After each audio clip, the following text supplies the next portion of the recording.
नमस्कार विद्यार्थी मित्रांनो, माझे नाव अनिता सामला। आज आपण मराठी संतवाणी इयत्ता 10वी मधील संतवाणी दुसरी ही शिकणार आहोत। त्या संतवाणीचे नाव आहे योगी सर्व काळ सुखदाता। मला सांगा, योगी सर्व काळ सुखदाता म्हणजे योगी म्हणजे संत महात्मा, सर्व काळ सुखदाता म्हणजे त्यांनी जे दिलेलं ज्ञान आहे ते सर्व काळ आपल्याला सुख देतो। इथे संत एकनाथांनी आपल्याला आपल्या अभंगातून स्पष्टीकरण दिलेले आहे। या संतवाणीचे कवी आहेत संत एकनाथ।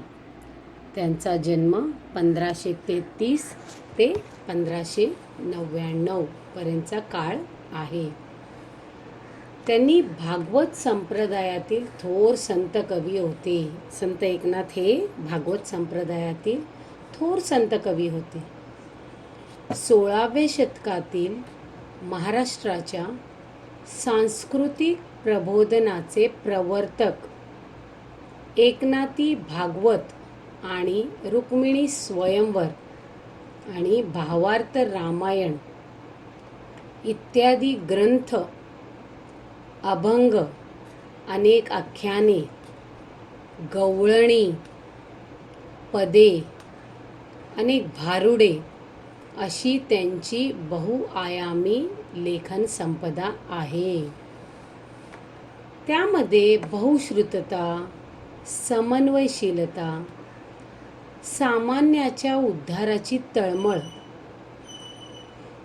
अलंकारिकता म्हणजे भाषेची अलंकारिकता, पौराणिक कथा संदर्भ म्हणजे पौराणिक जे कथा आहेत पुराण काळातले त्यांचे कथा संदर्भ आणि सुबोधता हे संत एकनाथाच्या काव्याचे प्रमुख विशेष होत।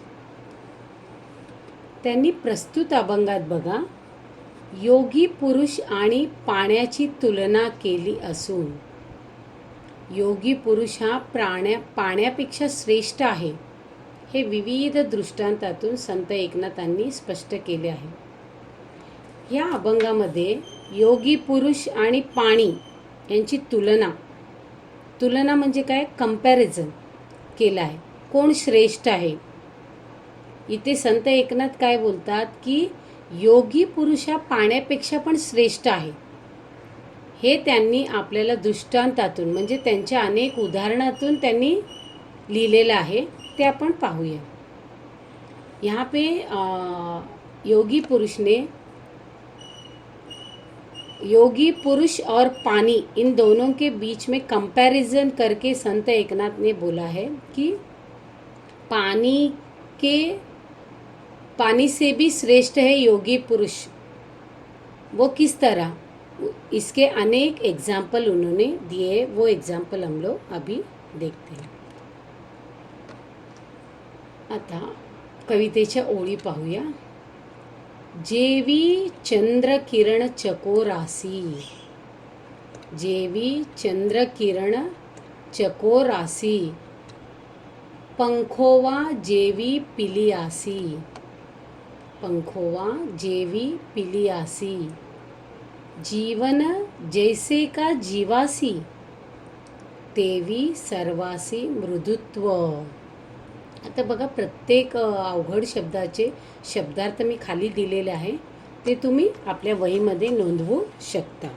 ठीक आहे। आता ह्यामध्ये बघा, जेवी म्हणजे ज्याप्रमाणे, जेवी चंद्र किरण चकोरासी म्हणजे ज्याप्रमाणे चकोर पक्षाला चंद्र किरण प्यायला हवे असतात किंवा त्याच्या पिल्लांना जशा पक्षिणीचा पंखाचा आसरा असतो, पंखोवा जेवी पिलियासी। आता इथे बघा, चंद्रकिरण म्हणजे चकोर पक्षीला चंद्रकिरणावरनच तो जगतो। चंद्राचे किरण जे असतात चांदण्यांचा तो पिऊन तो जगतो। आणि पंखोवा जेवी पिलियासी, आता एक पक्षी आहे, त्या पक्षीच्या पिलांचं रक्षण करण्यासाठी ती कशी आपल्या पंखांमध्ये त्यांना संरक्षण देते आई. तसे जीवन जैसे का जीवासी तेवी सर्वासी मृदुत्व. म्हणजे जीवन जैसे का जीवासी, पाणी सर्व जीवन मात्रांना जीवनदायी असते. म्हणजे पाण्याशिवाय आपण जगू शकत नाही, आपल्याला माहिती आहे. ठीक आहे, ते आपल्याला जगण्यासाठी पाणी हवेच आहे हे आपल्याला माहिती. तेवी सर्वासी मृदुत्व. याप्रमाणे योगी पुरुषाच्या कोमलता सर्वांना हवीशी वाटते.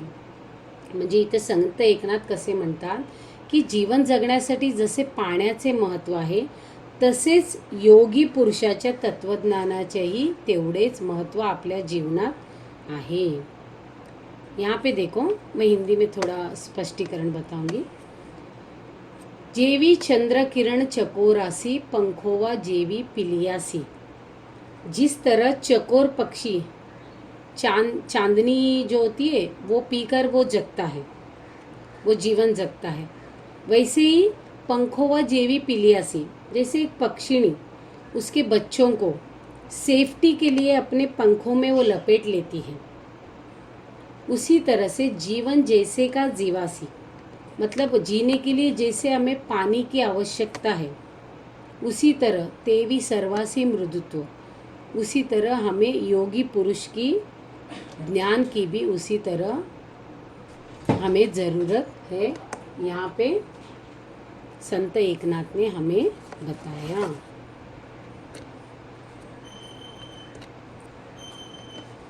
आता पुढच्या ओळी बघूया.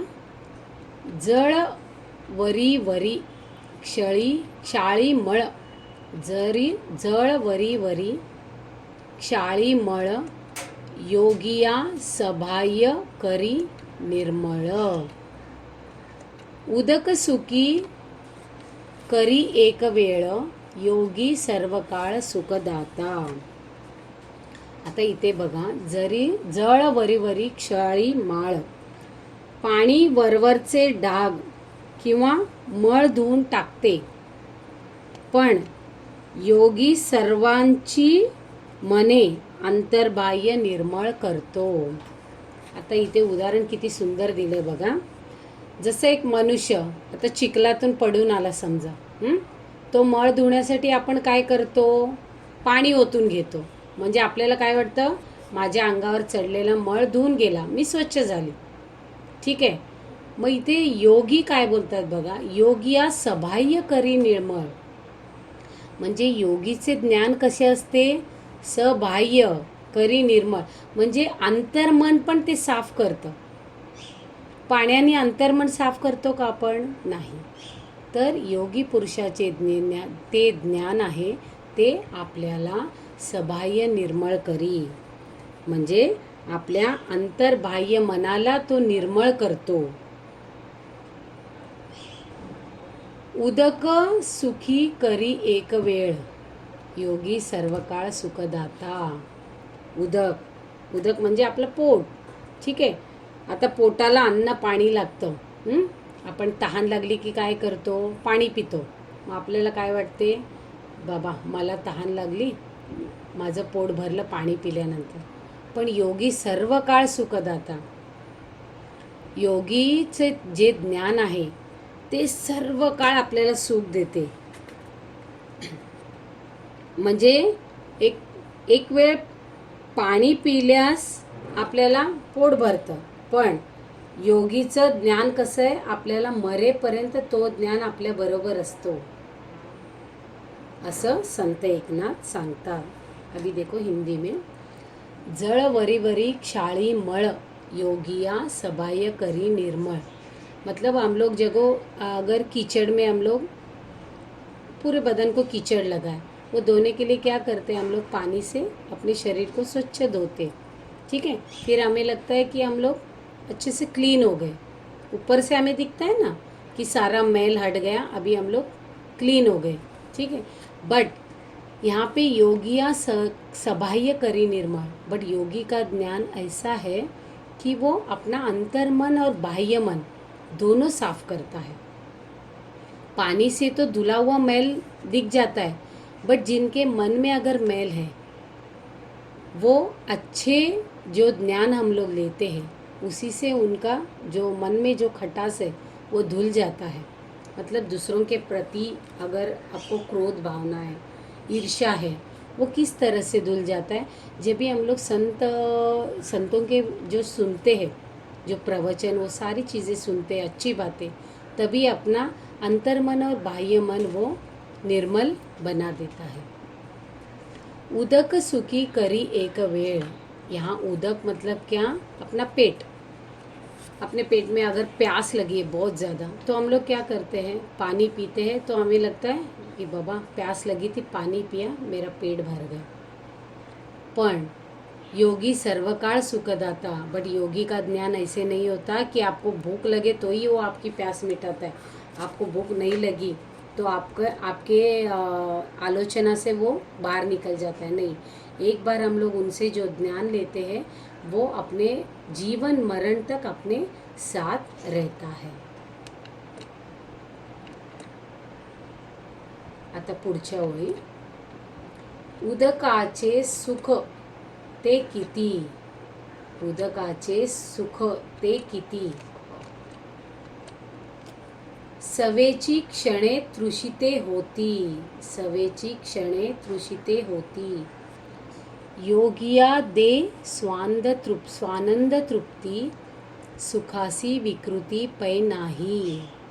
ते इथे बघा काय सांगितले, उदकाचे सुख ते किती। आता पाण्याची गोडी फक्त आपल्याला जिभेला तृप्त करते। जेव्हा आपल्याला तहान लागते, आपण काय, जिभेवर पाणी पडलं की आपल्याला समाधान होतं। हां, सवेची क्षणे तृषिते होती, म्हणजे तेवढ्या क्षणापुरती आपण म्हणजे सॅटिस्फाईड। हां, थ्रस्टी, तृषी म्हणजे थ्रस्टी, म्हणजे जेव्हा तहान लागते तेव्हा एक सॅटिस्फॅक्शन होते ना आपण पाणी पिल्यावर।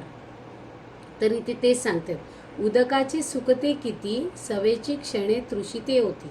मतलब अगर प्यास लगी है तो ही हमें पानी की आवश्यकता है, वरना हमें पानी की आवश्यकता नहीं है।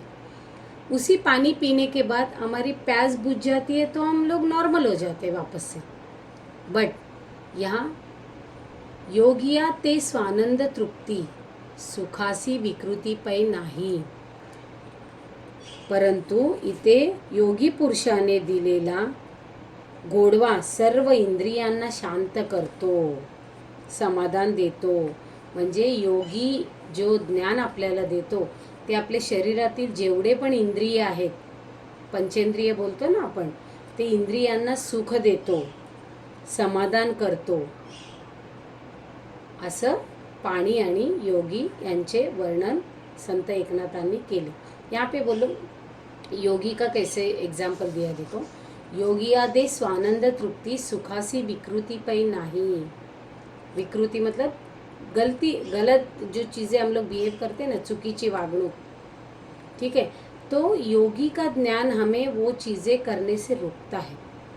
वो हमारे सारे इंद्रियों को जगाता है, अपने अंदर सोए हुए इंद्रियों को जगाता है। वो ज्ञान चिरकाल अपने साथ ही रहता है। आता पुढच्या ओळी, उदकाची जे मधुरता। उदकाची जे मधुरता ते रसनेसीची तत्वता। उदकाची जे मधुरता ते रसनेसीची तत्वता।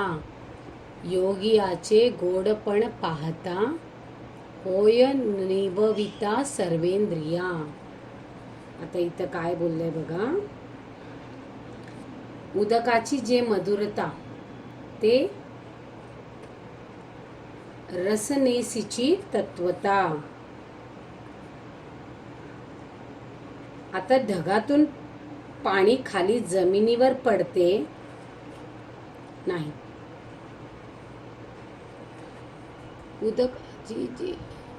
उदकाची जी मधुरता ते रसनेची तत्वता। आता रसनेची, रस म्हणजे काय, जीभ, जिभेला गोड कधी असते, आपल्याला काहीतरी खाल्लं पिलं तर आपल्याला ती गोडी समजते। योगियाचे गोडपण पाहता, होय निवविता सर्वेंद्रिया। सर्वेंद्रिय म्हणजे ऑल सेंसेस। मैंने अभी वही बताया ना आपको कि जो भूख लगती है तभी पेट के लिए हमें वो खाना या पानी आवश्यक चीज़ें लगती हैं, बट योगी का जो अपने को ज्ञान मिलता है वो चिरकाल अपने शरीर में बस जाता है, अपने सर्वेंद्रियों में बस जाता है। आता मेघमुखे अधपतन, मेघमुखे अधपतन उदकाचे देखोनी जाण, अधपाते निवती जन, अन्नदान सकळासी। मेघ, मेघ म्हणजे ढग, अधपतन म्हणजे खाली येणे, उदक म्हणजे तेच आपलं पोट, देखोनी जाण, अधपाते निवती जन, जन म्हणजे सर्व लोक, अन्नदान सकळासी, सकळासी म्हणजे सर्व लोकांना। आता ढगातून पाणी जेव्हा जमिनीवर खाली पडते, मातीवर पडलेल्या पाण्यातूनच अन्नधान्य निर्माण होते। म्हणजेच ढगातून पडणारे पाणी पाहून लोक खुश होतात आणि त्यांचे मन पण समाधानी होते। मग यहाँ पे देखो, मेघ मुखे अधप पतन उदकाचे देखोनी जान। जब मेघ बरसता है, मेघ बरसने के बाद ही बारिश आती है ना, तो बारिश का पानी जब भी जमीन पे गिरता है, हाँ, तो जमीन पे गिरने के बाद, वो मट्टी पे गिरने के बाद ही अपने को अन्न धान्य प्राप्त होता है। इसलिए जब भी मेघ से बरसने वाले पानी देखकर ही हम लोग सब खुश हो जाते हैं। गर्मी का सीजन जाने के बाद, बरसात आने के बाद एक खुशी होती है ना अपने अंदर, हाँ, हम लोग वो बारिश देखकर खुश हो जाते हैं और समाधानी मान लेते हैं अपने आप को। उसी तरह यहाँ पे पानी का महत्व बताया। तैसे योगी आसी खालुते येणे, तैसे योगी आसी खालुते येणे, जे इहलोकी जन्म पावणे, जे इहलोकी जन्म पावणे, जन निववी श्रवण कीर्तने, जन निववी श्रवण कीर्तने, निज ज्ञाने उद्धरी। आता इथे बघा काय सांगितलंय, तैसे योगी आसी खालुती येणे, जे इहलोकी जन्म पावणे, म्हणजे जसे योगी पुरुष जेव्हा खाली जमिनीवर येतो, म्हणजे इहलोक म्हणजे आपल्यासारखं मृत्यूलोक जे आहे। आता बघा, कोणीतरी साधू संत महान जे आपल्या पृथ्वी लोकावर जन्म घेतात आणि आपल्या सगळ्यांसमोर ते ज्ञान पोचवतात। आता आपल्या भारतात सुद्धा मोठमोठे योगी संत पुरुष आहेत, ज्यांनी आपले ज्ञान लोकांपर्यंत पोचवतात। असे लाखो लोक आहेत जे त्यांचे दिलेले ज्ञान हे आत्मज्ञान करतात, स्वतःच्या जीवनात ते वापरतात। म्हणजेच इथे योगी तेव्हा त्यांच्या बोलण्याने, त्यांच्या ऐकण्याने लोकांची मने समाधानी होतात। म्हणजे योगी पुरुषाच्या तोंडून आपण जे ऐकतो ते आपल्या आयुष्यभर चांगले बोल आपल्या बरोबर असतात, आपल्या जीवन व्यवहारात आपण उपयोगी करतो, म्हणून समस्त लोकांचा, समाजाचा उद्धार आपण करतो। यहाँ पे देखो कैसे बोला है उन्होंने कि तैसे योगी आसी खालुती येणे, मतलब इसी ऐसे योगी की तरह एक महान योगी अगर अपने पृथ्वी लोक में, जैसे बारिश का पानी ज़मीन पर बरसने के बाद अपने को पता चलता है कि बरसात आई है, उसी तरह एक योगी पुरुष का भी जन्म होने के बाद हमें कब पता चलता है, उस योगी पुरुष से हमें जो आत्मज्ञान मिलता है, वो आत्मज्ञान मिलने के बाद हम लोग क्या करते हैं, समाज का उद्धार करते हैं। समाज में जो अज्ञानी लोग हैं उन तक ज्ञान का साधन पहुंचाते हैं। इसी तरह से मतलब इन योगी संतों के पुरुषों की वजह से हम जो अज्ञानी हैं उन्हें ज्ञान मिलता है, और उसी तरह हम लोग समाज का उद्धार करते हैं। Thank you.